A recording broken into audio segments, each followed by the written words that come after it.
ce que je disais, voilà. Monsieur, du coup, les QCM, est-ce que c'est sur les cours que l'on a fait? Alors, concernant les QCM, ce n'est pas moi qui m'occupe de ça.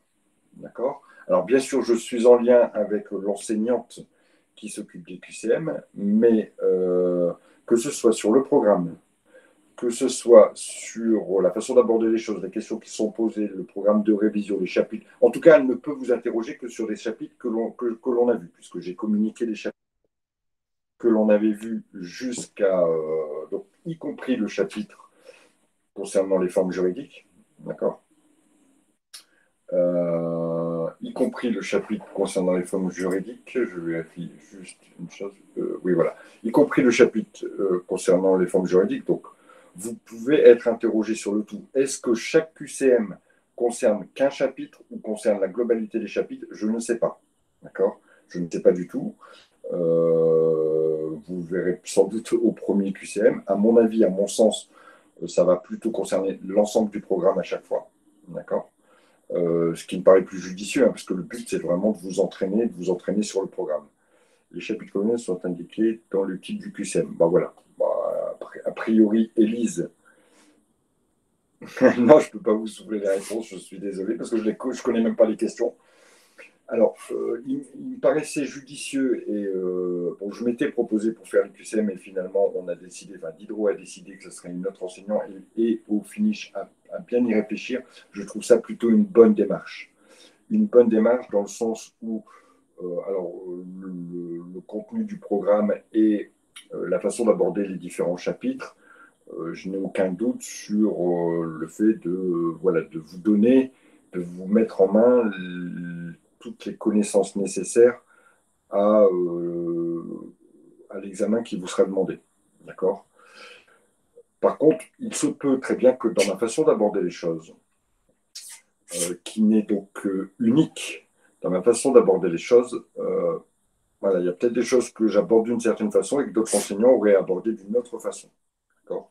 Et donc, il est bien que ce soit quelqu'un d'autre, que vous confrontiez aussi au questionnement qu'un autre enseignant peut faire. À partir de là, s'il y a des questions sur lesquelles vraiment vous avez buté parce que vous dites ça, on ne l'a pas vu ou ça, je ne l'ai pas compris en cours, n'hésitez surtout pas à revenir vers moi concernant ces questions où on peut en discuter et où on peut voir la façon qui était attendue en termes de réponse. D'accord? Donc c'est bien que ce soit quelqu'un d'autre qui l'ait fait parce que les questions seront orientées différemment et c'est mieux comme ça. D'accord? Maintenant, faites-les avec grand soin. Ne les faites pas par-dessus la jambe, ça ne sert à rien. Et surtout, c'est pas grave si vous n'avez pas une super note. D'accord? C'est pas très grave. Je pense que dans le processus, vous pouvez recommencer le questionnaire plusieurs fois. Donc, c'est bien de voir les points qui n'ont pas été, les questions sur lesquelles on a hésité, d'aller revérifier dans ce cours. Je veux dire, c'est la répétition de la vision du cours et la répétition du questionnement permet bien souvent un meilleur apprentissage des notions qui sont demandées. Donc voilà, par contre, ne me posez pas de questions sur le contenu. Oui, alors dans ce que j'ai compris, vous pouvez les faire plusieurs fois. Si vous avez tout bon du premier coup, bah, vous avez la note maximale. Si vous avez tout bon du deuxième coup, bah, vous avez un point en moins, du troisième coup, 2 points en moins. Enfin bon, voilà, c'est un système où on peut recommencer le questionnaire. Alors bien sûr, on perd des points puisqu'on l'a fait 2 fois, évidemment. Donc je pense que ça fonctionne comme ça à ce niveau-là. Mais voilà, faites-le avec intérêt et sérieux parce que ça peut être pas mal dans l'apprentissage. C'est pas, ça va pas servir d'évaluation, hein. On en a déjà discuté. Ça ne sert, c'est pas ce qui va être votre note. Ici, on est plutôt sur un travail perso, qui est que moi j'estime obligatoire pour vous. Je ne sais pas les instructions qui ont été données, mais moi j'estime que vous devez le faire. Et ça vous permet de vous situer. Voilà, tout simplement. Allez, on va revenir donc en détail sur le cours qui nous intéresse, c'est-à-dire les coûts complets. Et d'abord, discuter un petit peu de ça. Ce que je voulais faire, c'est revoir le, le schéma qui est présenté tout au début du cours et c'est vraiment la chose à bien se mettre en tête. Dans les modalités de calcul, on va voir, alors je ne sais pas si vous avez regardé la petite vidéo, on va voir ensemble, à travers le premier exemple, comment on travaille ça, comment on établit les coûts complets, le coût de revient final, finalement, du bien qui est étudié. Hop, hop, hop, hop, hop, je vais y arriver. Hop, les coûts complets. Voilà. Je vais vous partager, même si vous pouvez le voir, mais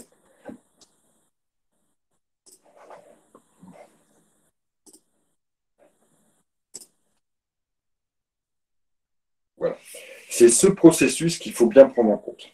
C'est ce processus qu'il faut connaître. Parce qu'à chaque étape du processus, il va y avoir des coûts à calculer. D'abord, vous voyez que dans la fabrication d'un bien, tout commence par l'achat de la matière première. Il faut de la matière première pour fabriquer ce bien.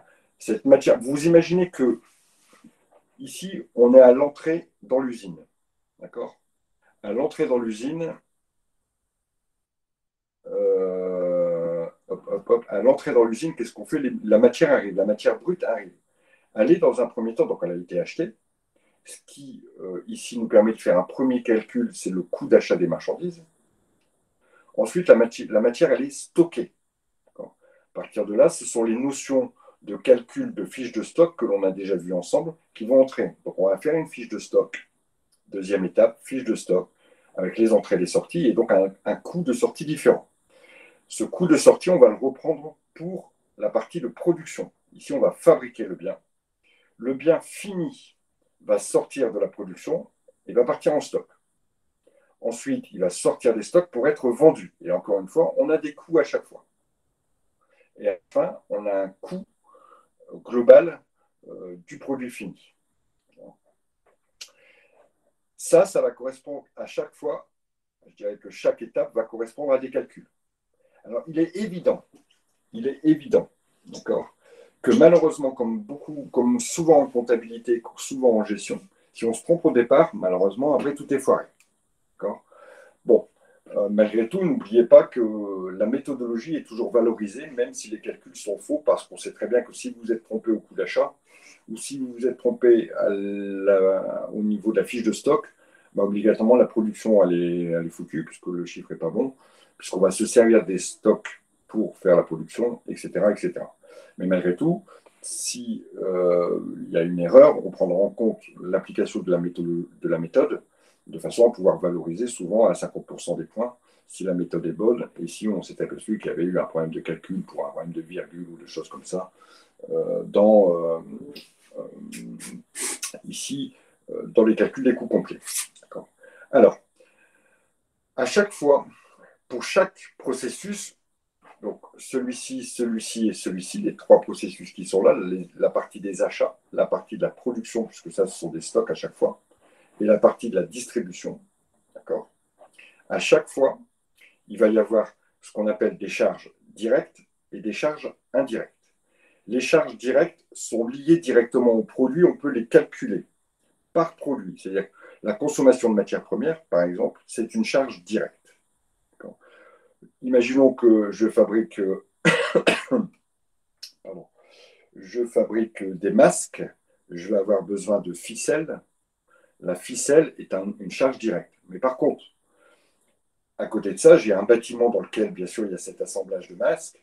Dans ce bâtiment, il y a un loyer à payer, il y a des frais de chauffage, il y a des frais d'assurance, et tout ça, je ne peux pas le lier à la fabrication d'un masque.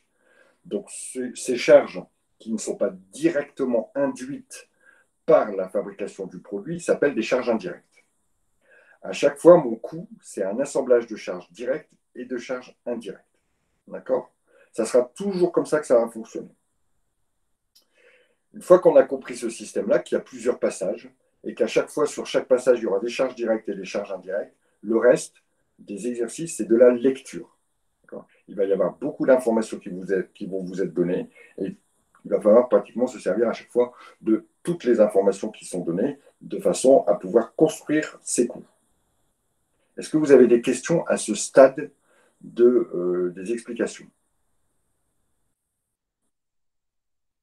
Non, ça va. Donc le mieux, c'est qu'on passe par un exemple. D'accord? On va faire le premier TD, enfin, je vais faire le premier TD en vous donnant le plus d'explications possible. Il faut absolument que dès que vous ne compreniez pas quelque chose, vous me le demandiez, de façon à ce que vous puissiez comprendre la méthode. Et puis ensuite, a priori, on aura fini le premier TD aujourd'hui, le premier exercice aujourd'hui. Vous pourrez enchaîner pour les prochains exercices pour les séances suivantes. D'accord? Alors, tac, tac, tac. On va partager le TD. Alors, arrêter la présentation.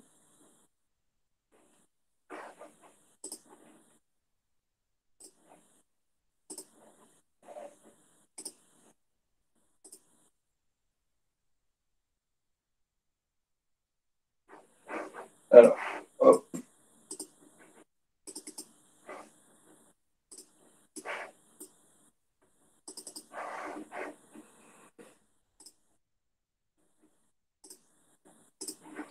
Voilà, donc j'ai reproduit le TD sur une feuille Excel, puisque c'est bien souvent ce type de feuille dont je me sers. Et on va déjà regarder un petit peu ce qu'on nous donne. On nous donne on nous dit, voilà, c'est un, comment dire, c'est une entreprise qui fabrique des poêles et des wok. Donc déjà, on voit qu'on a deux, deux, euh, deux marchandises différentes qui sont fabriquées. D'accord? Deux marchandises. Alors, ce que je vais faire, c'est que je vais d'abord étudier les poêles. Après, je vous laisserai peut-être étudier les wok, ou je recommencerai avec l'étude des wok. Mais a priori, on aurait pu faire les deux en même temps, l'étude des poêles et des wok. Mais de façon à bien vous faire comprendre comment ça fonctionne, moi, je vais en faire une à la fois. D'accord? Mais a priori, comme je vous dis, on peut faire les deux en même temps. Mais c'est pas grave, on va faire les deux à la fois. Alors, on va vous donner toujours plein d'informations. Ici, on a un premier tableau qui nous dit, voilà, il y a de la matière, M et N, c'est de la matière première. D'accord? On vous donne le processus de fabrication ici sur le côté. On vous dit la quantité qu'il y a en stock. Voilà. On vous donne le prix unitaire aussi. On vous dit la quantité aussi qui a été achetée. Vous voyez qu'ici, ce sont les achats. Et ici, pour les poêles et les woks, on vous donne la quantité qui a été vendue. Et à chaque fois, le prix de vente. On vous dit aussi la quantité de produits finis que l'on a fait, qu'il y a en stock. Parce que le produit, on le fabrique, on le stocke et après on le vend. Donc il se peut qu'à la fin de la période d'étude, il y a encore des produits finis en stock. Ensuite, on vous donne le process des poêles et des wok. On vous dit, voilà, d'abord, combien il y en a qui ont été fabriqués pendant la période d'étude. Ici, il y a 6000 poêles et 8000 wok. On vous dit comment ils sont fabriqués. Ils ont été fabriqués, il faut 30 000 kilos de matière M avec la répartition pour les poêles et les wok. Et de la matière première aussi N. Pareil, répartition pour les poêles et les wok. On vous dit aussi les heures de main-d'œuvre, c'est-à-dire les personnes qui ont travaillé. Et on vous dit, a priori, qu'il y a 2 ateliers pour la fabrication. Donc, il va falloir passer par 2 ateliers. On vous dit aussi qu'il y a des coûts de main-d'œuvre, donc les coûts engendrés par la main-d'œuvre directe dans l'atelier 1 et dans l'atelier 2. Donc ça, tout ce qu'on vous a donné ici, c'est ce qu'on appelle des charges directes. Tout ça, ce sont des charges directes. D'accord? Parce que la matière, c'est directement lié à la fabrication du poêle. D'accord? Que la main-d'œuvre, on vous dit que c'est de la main-d'œuvre directe. Donc on peut la quantifier par rapport au nombre de poêles. On peut dire, voilà, pour faire une poêle, il faut 10 minutes, par exemple. Il faut autant de matière. Donc on sait par poêle combien il faut de matière. Quand on sait combien il faut de matière ou de main-d'œuvre ou d'heures machine, c'est des main-d'œuvre, c'est les charges directes. Quand on les globalise, ces charges, et qu'on dit, après on va faire une répartition en fonction d'une unité d'heure, ça, ce sont des charges indirectes. C'est ici le tableau que l'on a là. C'est pour chaque atelier, pour chaque, on les appelle des centres, d'accord? Pour chaque centre, le centre approvisionnement va s'occuper des achats. Ensuite, vous avez 2 centres de production, atelier 1, atelier 2, et après un centre de distribution. Atelier, l'atelier distribution, enfin la partie distribution. D'accord?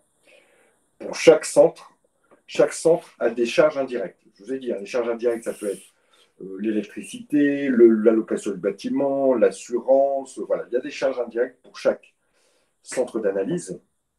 On vous donne le montant, sans vous donner le détail, hein, on n'a pas besoin du détail. Et ensuite, ça, on va devoir le répartir. Parce qu'une poêle va consommer un petit peu de charges indirectes. Elle va consommer des charges directes et elle va consommer aussi des charges indirectes. C'est ça qu'il faut bien comprendre. Et donc, on vous donne toujours un premier tableau en vous disant, voilà, il y a 42 000 euros, 42 500 euros de charges indirectes pour l'atelier approvisionnement. Pour l'atelier 1, 100 000 euros, 160 000 pour le deuxième atelier et 92 000 pour la partie distribution. Ensuite, on vous dit, voilà comment on va répartir les charges. On va les répartir en fonction de ce qu'on appelle une unité d'œuvre. Ce n'est pas vous qui choisissez les unités d'œuvre, on vous les impose. Donc ne cherchez pas à savoir pourquoi on a choisi ça ou ça, ce n'est pas dans votre logique. D'accord ? La personne qui a conçu le sujet ou la personne en entreprise qui va réfléchir sur ça, va réfléchir en fonction de données propres à l'entreprise à trouver la nature de l'unité d'œuvre. La nature de l'unité d'œuvre, c'est ce qui vous est donné ici. Ici, on va raisonner en kilos achetés. Kilos de quoi? Kilos de matière première achetée. D'accord? Ici, on va raisonner en heures machine, ici en heures main-d'œuvre, et ici en centaines d'euros de chiffre d'affaires généré. Alors, la première chose qu'il va falloir ici dans notre partie, d'accord, c'est de savoir quel est le nombre d'unités d'œuvre qui ont été consommées dans chaque centre d'analyse. Ici, c'est le kilo acheté, le kilo de matière première. Ben, je vais regarder dans les informations que j'ai. Combien il y a de kilos de matière première qui ont été achetés? Il y en a au total 80 000. On vous donne ici achat de matière première 80 000. Ça sera toujours comme ça. Il y aura toujours les informations, d'accord, dans le sujet. Alors, elles peuvent être assez simplifiées et mises dans un tableau comme ici, comme elles peuvent être réparties dans du texte, comme on vous l'indique là. C'est pour ça que ce type d'exercice, c'est 40% de compréhension, 40% de lecture, 10% de méthode, 10% de calcul. En calcul, il n'y a rien. Là, je vais ajouter 35 000 à 50 000. Ce n'est pas un calcul qui est très compliqué. Par contre, il fallait trouver l'information, ce qui veut dire qu'il faut de la lecture, il faut de la compréhension du sujet. Un sujet tel que celui-ci, vous ne pouvez pas dire, alors sauf si les coups complets, vous en faites tous les jours et que c'est votre dada et que vous savez tout de suite où on veut aller, il faut prendre d'abord lecture du sujet pour bien comprendre comment toutes les informations qui vous sont données et bien comprendre le process de fabrication. Je ne vois pas comment trouver. Alors, hop, je vais déjà mettre mes lunettes, ça ira beaucoup mieux. Laura, je ne vois pas comment trouver 80 000. Qui a dit 80 000? C'est 85 000. Hein. Combien de. En sachant que ça, c'est la matière première. D'accord? Ça, c'est de la matière première qu'on a achetée. On vous l'indique ici. Hein. C'est bon alors? Oui, ça marche. Non, pas de souci, il n'y a pas de désolé, c'est bien de poser toutes les questions. Il n'y a pas de problème. Ça, c'est de la matière première. Hein.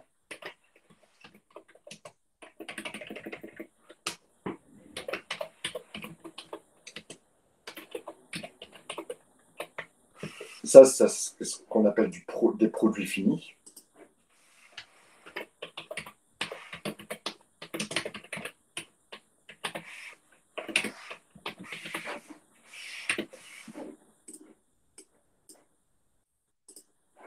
Donc, matière et produits finis. Toute cette partie-là, on a dit, ce sont des charges directes.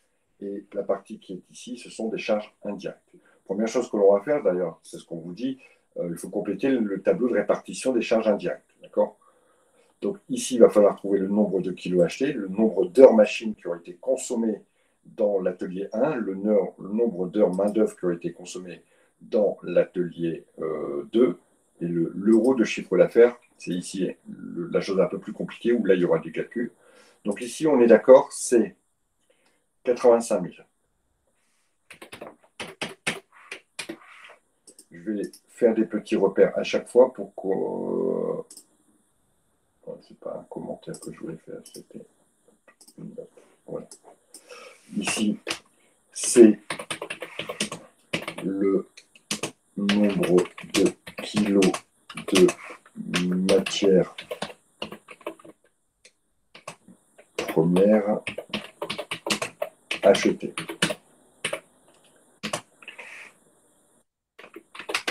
Donc, on a eu 50 000 plus 35 000, soit 85 000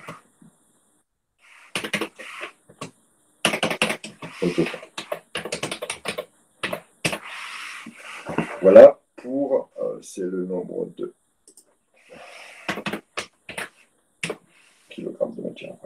Alors, Majdoline nous dit, la difficulté, c'est qu'il y a énormément de données et dans tous les sens. Mais ok, pour la méthode que vous avez indiquée, je comprends comment il faut faire. Il faut ne pas se précipiter et faire sûrement un brouillon. C'est ce type d'exemple. Oui, oui, oui. Je vais vous montrer après ce qu'il faut se faire en représentation. D'accord? Je vais vous montrer après ce qu'il faut faire. Je finis mon tableau là et puis après je vais dire, bah voilà. Je vais d'abord traiter la partie approvisionnement. Ensuite, de l'approvisionnement, ça va partir en stock. Ensuite, dans l'atelier 1. Ensuite, dans l'atelier 2. Ensuite, en stock. Et ensuite, en distribution. Vous allez voir. On va reprendre finalement le schéma qu'on avait dans le cours. Et ce schéma, il faut l'avoir en tête. Se le refaire là, parce qu'ici, par exemple, il y a 2 ateliers de production. Dans d'autres cas, il ne pourrait y avoir qu'un atelier de production. D'accord? Donc 85 000. Les heures machines. Les heures machines, bah, je regarde, bah, là dans ce tableau-là, il n'y a rien, je vais lire un peu et on va me dire que voilà, dans l'atelier 1, puisque ça concerne l'atelier 1, il y a eu 1000 heures machines qui ont été consommées dans l'atelier 1. Donc les machines ont tourné pendant 1000 heures. D'accord? Et 400 heures ont été consacrées pour les toiles, 600 heures pour les wok. Donc il y a eu 1000 heures. Voilà, je peux conforter l'information 1000. Alors, les heures main-d'œuvre dans l'atelier 2, bah, je vais faire pareil. Dans l'atelier 2, il y a eu 4000 heures main-d'œuvre. Donc les gens ont travaillé pendant 4000 heures pour fabriquer mes poêles et mes wok. D'accord? Et ça, c'est situé dans l'atelier 2. Donc, je reprends 4000 ici.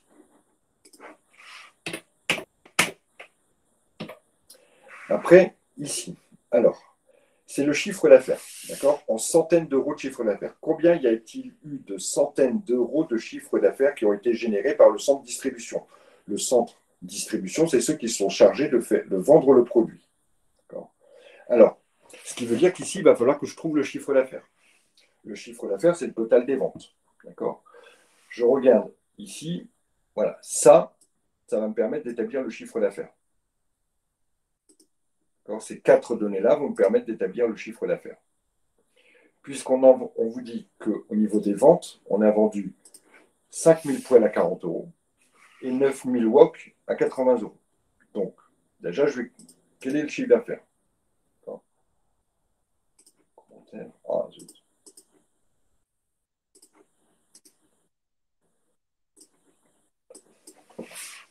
Le CA. Le CA, c'est les ventes. Hein. Donc, j'ai fait 5000 multiplié par 40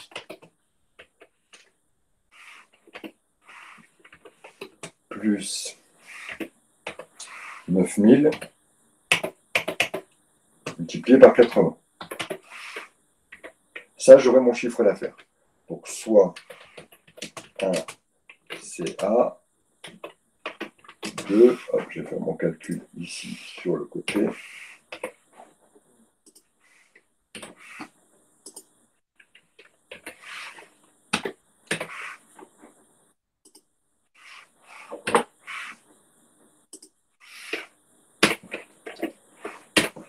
Voilà, j'ai un chiffre d'affaires de 920 000 euros au total. Donc, je vais continuer à monter. Hop. Soit un CA de 920 000 euros. Donc, en centaines d'euros, ça me donne, hop, je le marque, je l'écris comme je le dis, hein, 920 divisé par 100 est égal à 9200. D'accord? C'est bien ça.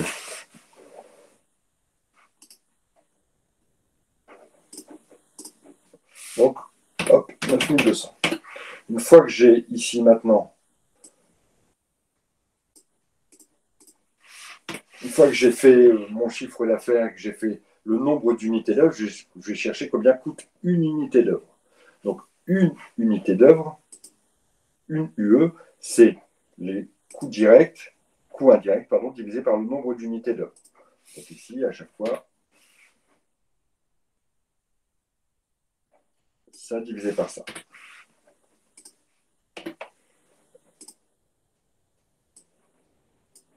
Je vais vous faire un calcul et je vais vous mettre le calcul ici.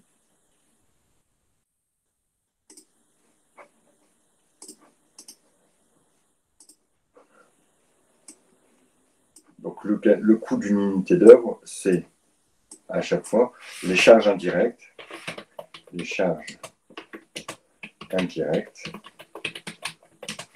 divisé par le nombre d'unités d'œuvre.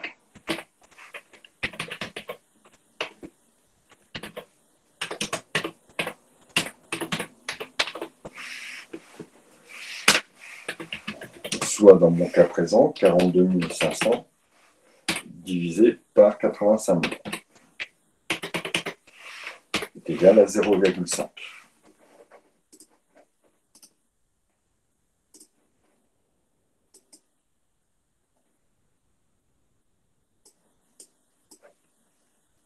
Donc, pas de souci, on fait ça à chaque fois. Ça veut dire quoi? Ça veut dire qu'à chaque fois que je vais acheter 1 kg de matière, puisque là, l'unité d'œuvre, c'est le kilo de matière. À chaque fois que je vais acheter 1 kg de matière, ça me coûte la matière, plus 50 centimes. 50 centimes, ça sert à payer le bâtiment, l'assurance, l'eau, l'électricité, le chauffage, enfin, tout ce que vous voulez. Ça sert à payer les charges indirectes. Quand les gars ils vont faire de l'approvisionnement, les gens qui font de l'approvisionnement, quand ils achètent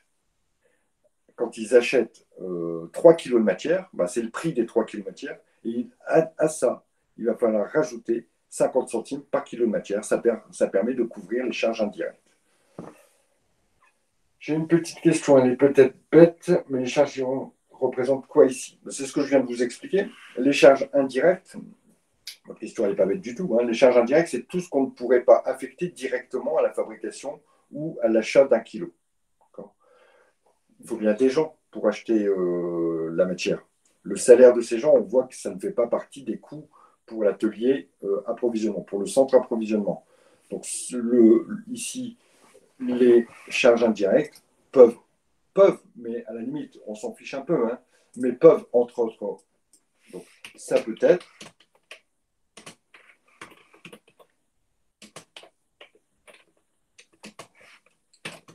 le coût des locaux,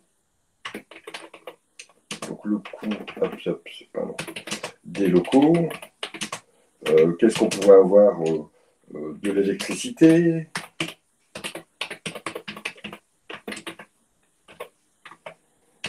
des frais téléphoniques, etc. D'accord?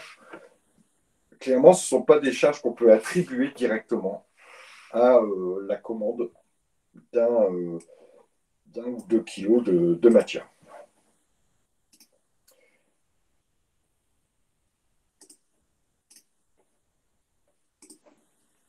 Est-ce que c'est clair pour vous concernant le tableau de répartition des charges indirectes? Alors, on en a absolument besoin de ce tableau, hein. Il ne faut pas se planter non plus dans ce tableau parce qu'à chaque centre, à chaque étape de la production, on va avoir des charges directes et des charges indirectes. Les charges directes sont des charges qu'on vous a données dans comment dire, dans les instructions, et les charges indirectes sont toujours issues du tableau des charges indirectes qu'il est indispensable de remplir avant le commencement de l'exercice. D'accord? Donc, comme je vous le disais, de façon imagée,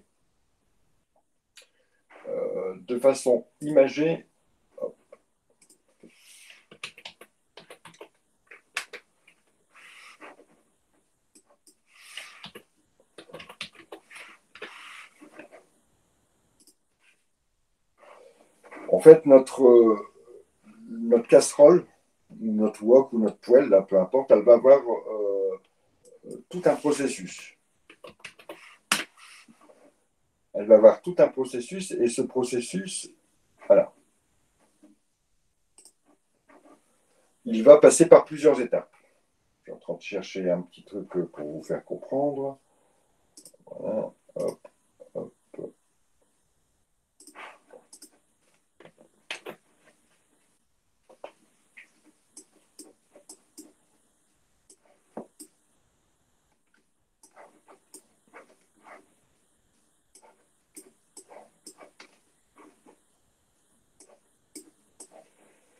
Voilà.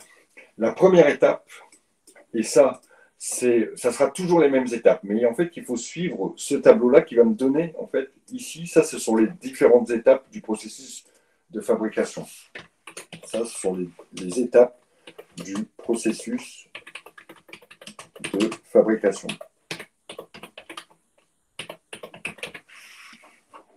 Donc, vous pouvez repérer vos étapes ici, et finalement, ici, on sait qu'on va avoir 4 étapes. D'accord ? 4 étapes.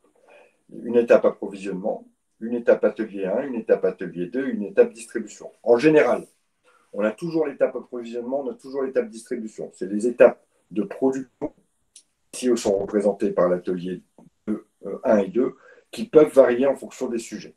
Mais pratiquement dans tous les cas, l'étape approvisionnement, c'est la première. D'accord. Donc, approvisionnement ici.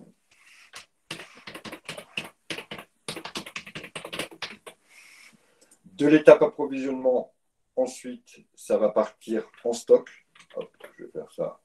Là, avant. On va avoir ici du stockage.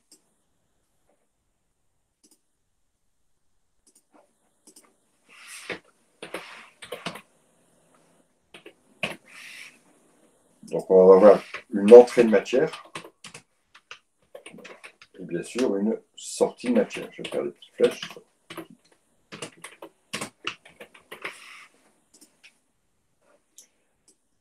Hop, on va mettre des petites flèches, comme ça va être bien.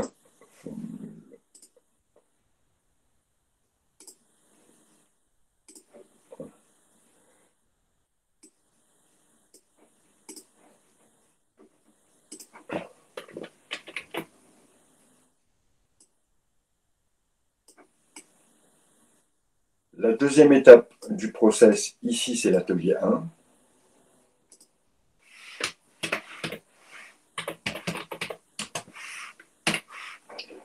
Ensuite, on va avoir une troisième étape.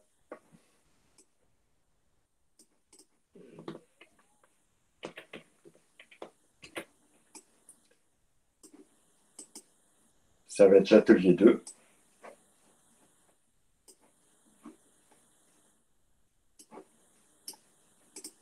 Voilà.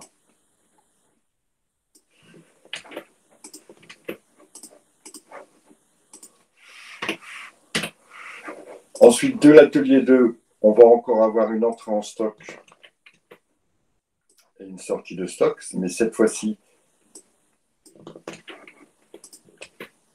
ça sera du stock de produits finis, puisque le bien est complètement fabriqué, la poêle est fabriquée. D'accord.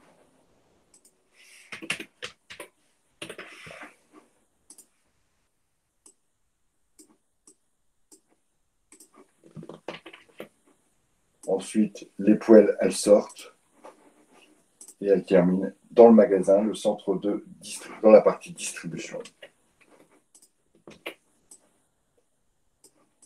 Et donc ça, on a dit que c'est la partie distribution qui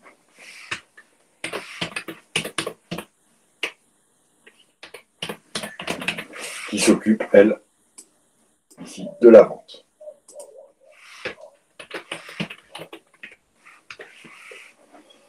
Donc vous avez compris comment ça va fonctionner. Ici, l'approvisionnement concerne l'acquisition de matières premières. Hein. Finalement, eux, ils vont faire achat de matières premières.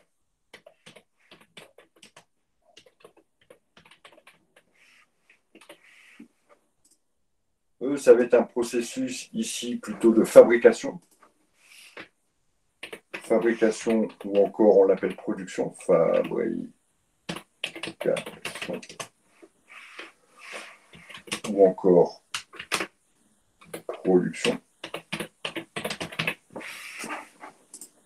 Fabrication. Et ici, ça va être un processus ici de commercialisation ou de vente.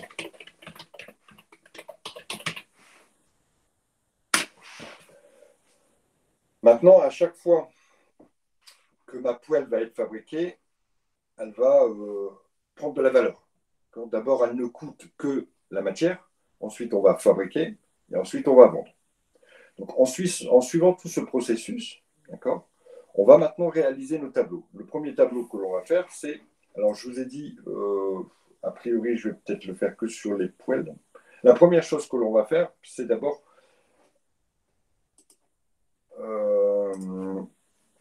prendre de la matière. Il faut acheter de la matière. Donc ici, ce que l'on étudie, c'est les coûts. Ici, ça va être les coûts d'achat. D'accord. Donc c'est dans le centre, on les appelle, les différentes étapes, on les appelle des centres d'analyse. Centre d'analyse, approvisionnement.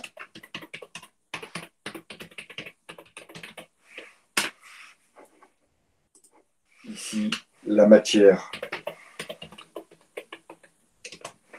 M. Alors au début, on travaille avec de la matière et après, la matière devient du produit. Une fois qu'on va travailler dans l'atelier 1 et 2, ça sera du produit. Dans la matière M, je crois que c'est N et M.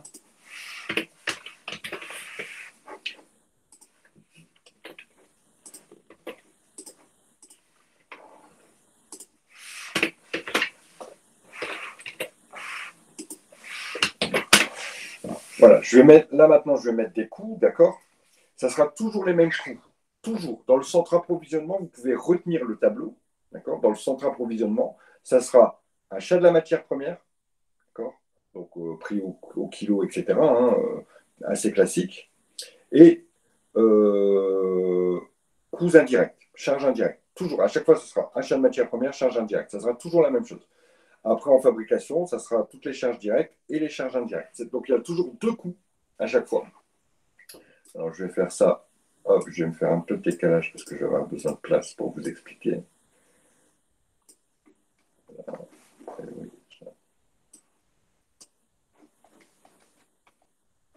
Donc, à chaque fois, on aura une quantité, hein, évidemment. Prix unitaire et total.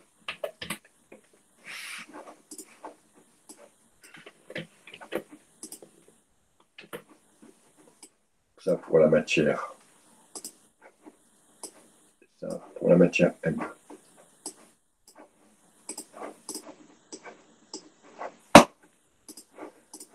Donc, les charges directes. Ici, les charges directes, c'est uniquement les coûts d'achat. Coûts d'achat de la matière. Les coûts d'achat. Il faut bien acheter la matière. Ensuite, je vais avoir les charges indirectes. Ça, je vais me reporter au tableau que j'ai réalisé ci-dessus. Mais à chaque fois, on aura toujours charge directe, charge indirecte. À chaque fois.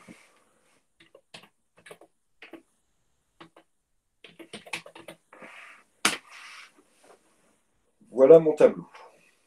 Alors, regardons au niveau de la matière N. Qu'est-ce qui a été acheté? Je lis ici, il y a 50 000 kilos à 3 euros. 50 000 kilos à 3 euros.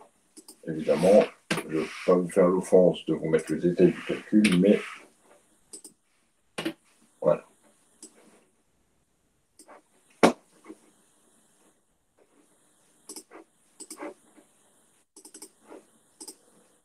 Ensuite, concernant les coûts d'achat pour la matière M, on en a acheté 35 000 pour 2,50 euros. À 2,50 euros le kilo. 35 000 à 2,50 euros le kilo, ce qui me fait un total de ça. Voilà. Ça, ce sont les coûts d'achat. Mais maintenant, il faut payer aussi la structure, comme on a dit, hein, les charges indirectes, payer l'électricité, peut-être même le salaire de ceux qui ont passé les commandes, etc. Donc ça, à chaque fois que la personne achète 1 kilo, à chaque fois qu'il y a 1 kilo qui est acheté, il y a, on regarde dans le tableau, 50 centimes pour les charges indirectes. Donc ici, combien on a acheté de kilos? On a acheté 50 000 kilos. Ici, à 0,5.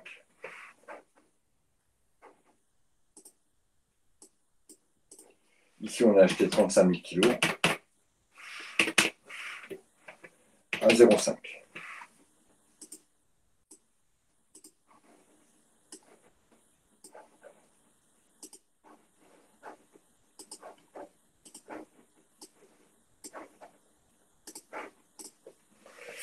C'est ok, j'aurais dû fusionner ça. Je vais faire ça. Je vais faire ça, ce sont des charges indirectes. Pour pas que.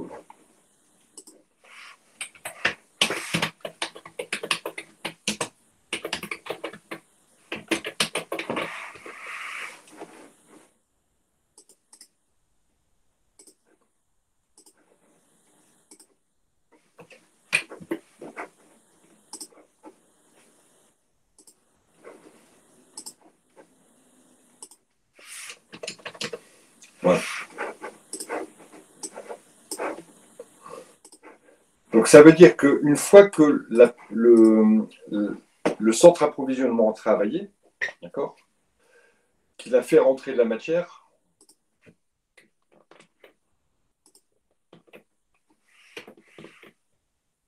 d'accord, qu'il a fait rentrer la matière est rentrée à ce prix-là, mais avec les charges liées à l'exploitation du centre approvisionnement, finalement, la matière va coûter plus cher. Donc maintenant, au niveau du total,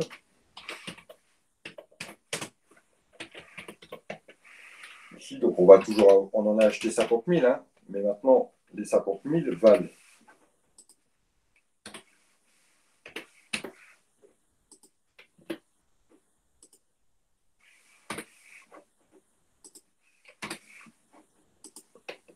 3,50 €, puisque en termes de coûts, il a fallu acheter la matière et il y a des petits coûts en plus de 50 centimes par kilo pour payer ceux qui ont commandé, pour payer le bâtiment, etc., etc.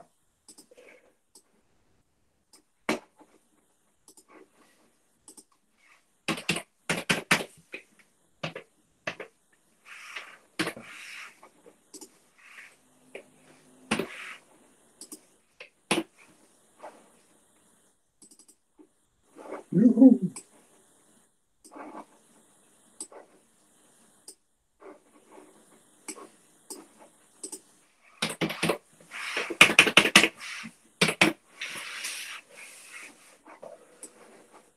On a calculé un premier coût. C'est le coût en sortie ici. Ici, la matière, elle vaut 3,50 €, arrivée ici, hein, d'accord. La matière, elle vaut 3,50 € et pour le produit N et pour le produit M, elle vaut 3 €. Est-ce que jusqu'à présent, vous comprenez le principe? Vous comprenez le fonctionnement de ça? Est-ce qu'il y a des questions arrêtées à ce stade-là de l'exercice?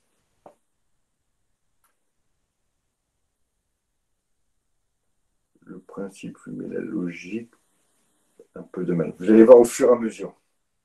Et la main-d'œuvre directe.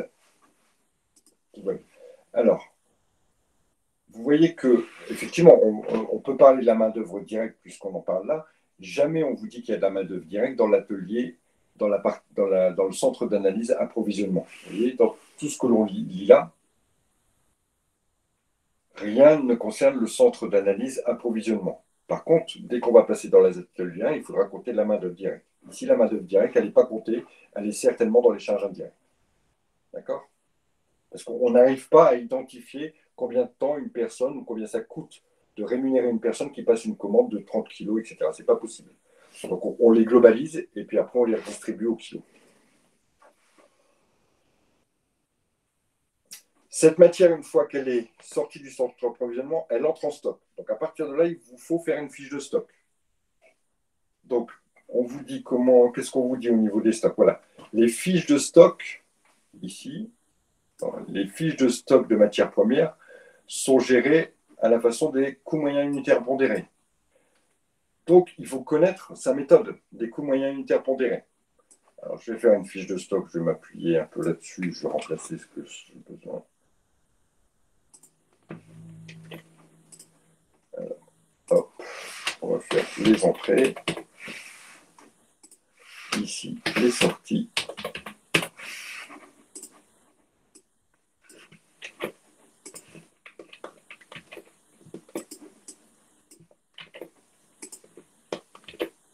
ici le stock.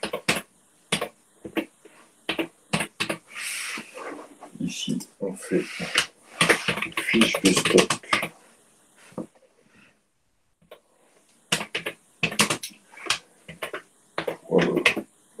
Matière première. On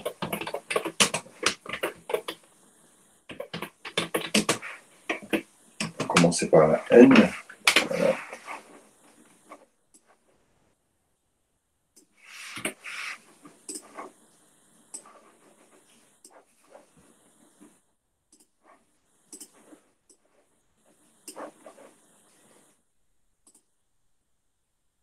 Hop, voilà. Donc ça, c'est ma fiche de stock. Évidemment, je vais devoir avoir la même fiche de stock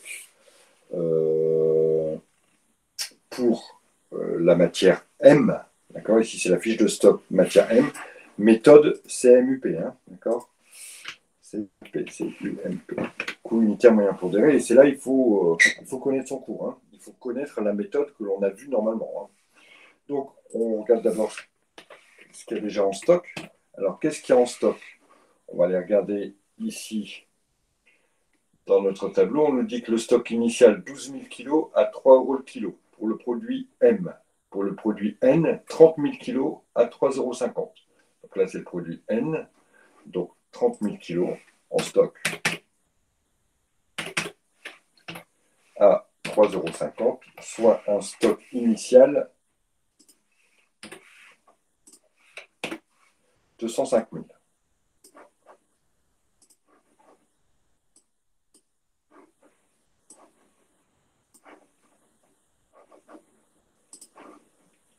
Ensuite, on va avoir des entrées en stock. Donc, qui correspondent aux achats. Hein. Pour le produit N, on en a acheté 50 000 et on les rentre au coût ici qu'on a calculé. D'accord, à 3,50 €.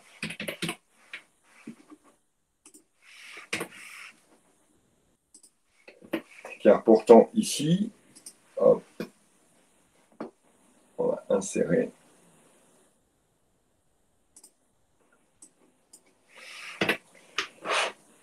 Ici, on reprend le coût total calculé dans le centre approvisionnement. De toute façon, vous allez voir à chaque fois, ce sera toujours les coûts totaux qu'on va reprendre. Ici, on reprend le coût total calculé dans le centre approvisionnement.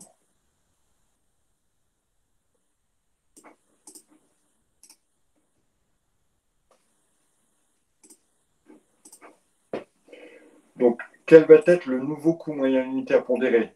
Là, je n'ai pas trop de difficultés, d'accord? Parce que je vous rappelle, dans la méthodologie du coût moyen unitaire pondéré, à chaque entrée, je recalcule un coût moyen unitaire pondéré, j'ajoute les quantités en stock plus les quantités en entrée, j'ajoute les quantités, le coût total en stock plus le coût total en entrée, et je divise l'un par l'autre, et ici, je vais retrouver 3,50. Pas de difficulté. Je vais avoir aussi des sorties.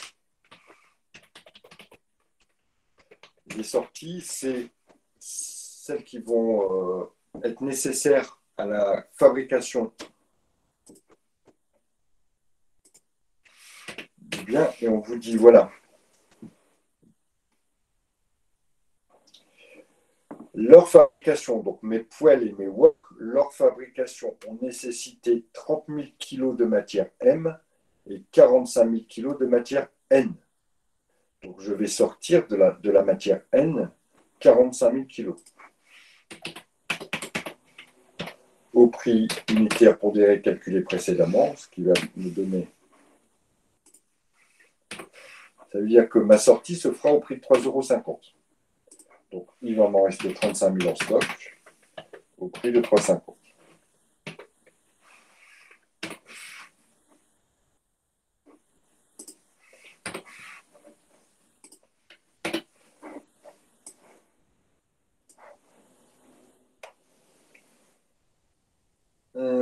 Hop, la sortie, c'est la matière qui est nécessaire pour la fabrication. Donc c'est rentré dans le stock, ensuite ça va sortir, La sortie, elle symbolise ici. Hein, d'accord? On est ici. On est à ce stade-là. Je vais faire la même chose que pour le produit M. Donc, je fais une deuxième fiche de stock pour le produit M.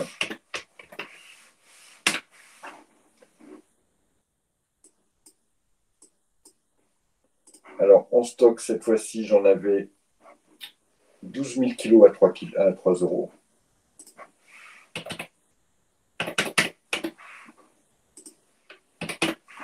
Je vais juste vérifier si c'était bien 12 000 kilos, 12 500 kilos.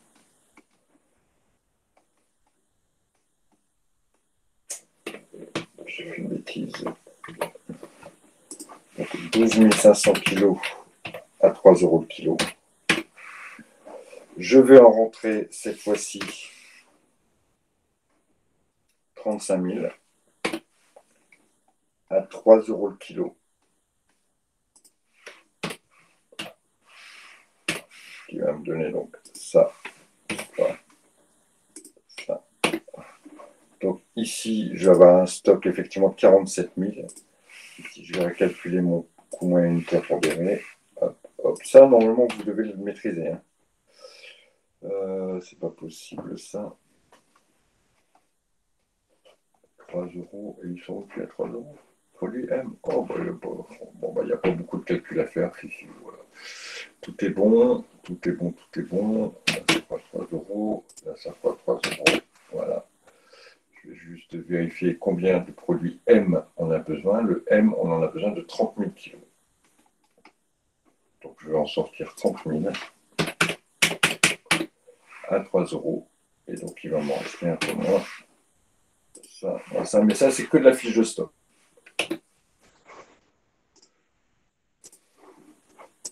Voilà. On va s'arrêter là pour aujourd'hui. Je pensais qu'on aurait pu aller plus loin, mais c'est pas grave. Donc, pour l'instant, comprenez ça. D'accord? Comprenez d'abord cette première partie. S'il faut recommencer là tout seul sur l'entrée, les coûts indirects et les deux fiches de stock. Comprenez déjà ça. Et puis demain, vous allez voir que lors de notre prochain cours, on va continuer à dérouler. On va faire l'atelier 1, l'atelier 2, les stocks encore, et après l'atelier 3, après le centre de distribution. Est-ce que c'est bon pour vous jusqu'à présent? Il n'y a pas de difficulté. Alors, c'est dommage, vous voyez, 1 heure, c'est un peu court pour traiter ce chapitre-là, parce qu'on ne peut pas aller jusqu'au bout et vous ne comprenez pas la finalité, vous ne voyez pas où on arrive. D'accord? Mais on reprendra exactement à cet endroit-là lors de notre prochaine séance. Ça marche pour vous? Ok. Bon, bah super, on se revoit la prochaine fois. Et puis vous allez voir, à la fin, vous allez comprendre tout le. Ça aura un peu plus de réalité pour vous. Allez, je vous dis bonne soirée et puis on se voit la prochaine fois. Ciao à tous.